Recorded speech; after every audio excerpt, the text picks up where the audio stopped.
Hi there, Lousy Facelift here, and I'm making a part 2 video on the boot mode of the Roland TR8.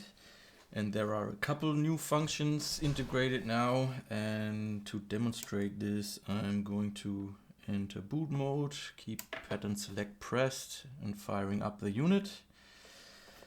And you can see here that there are some new functions on the step keys 5, 6 and 7. And also functions on the kit button and the scale button. And what these are is 5, that's for the scatter function. When you have this lit, this means that scatter will only play when you have the on button pressed down, and once you let go of the button, the scatter will turn off. Also new is that when you hold down depth along with the on button, then the scatter effect will play only until the end of the pattern is reached, and then when it goes back to step key number 1, scatter will turn off automatically, which I think is quite useful most of the time, because it really helps the timing of the scatter to be on point, you know. Okay, and then you have step key number 6 and 7 in boot mode now. Number 6 is a Midi function. That means that the TR8 will be synced to an external device and act as a slave when you have a master that sends out the clock, Midi clock, but it won't automatically start playing when you hit start on the master device, which means you can turn the master device on and have all your stuff start the sequence, but you can then decide later at some point when you want the TR8 to start along, and then it'll keep the timing of the external device. Yeah, okay, so but I'm not using that, and I have this unlit. And now then there's step key number 7. And this lets you decide between the TR-808 emulated timing that the TR8 came with.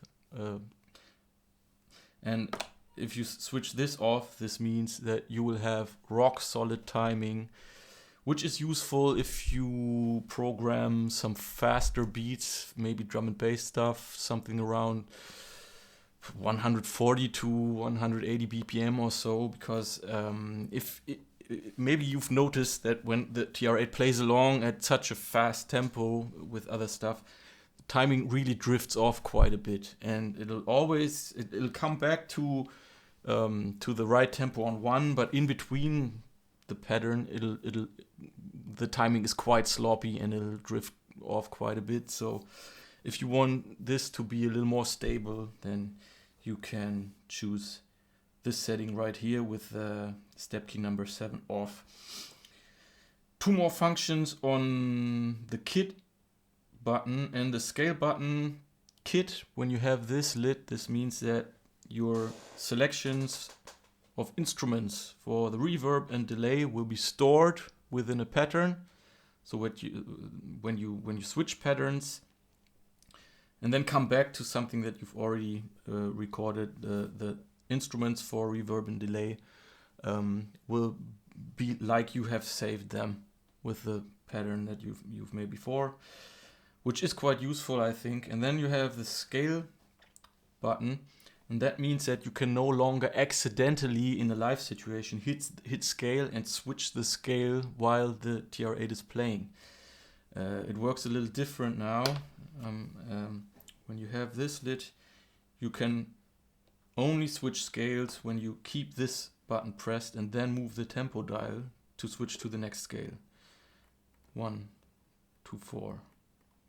Okay, and then also there is a MIDI local on off setting, and also a controller setting, so that the TR8 no longer produces sound by itself, but acts as a MIDI controller. And this works by holding last step down and then moving scatter. You can see that here when this says on, then that's the normal playing mode. Local on means it behaves normal in a normal way, and then you can oh no, you have to use scatter for this. You can switch local off, which means it doesn't trigger its own sound anymore. And then when you see this in the display, this means that it's only sending out MIDI data to an external device so that you can use it as a MIDI controller. Yeah, and there's probably some other things that I forgot to mention, but these are the functions that I use with my TR8. So thought I'd let you know. Thanks for watching. See you in the next video. Bye bye.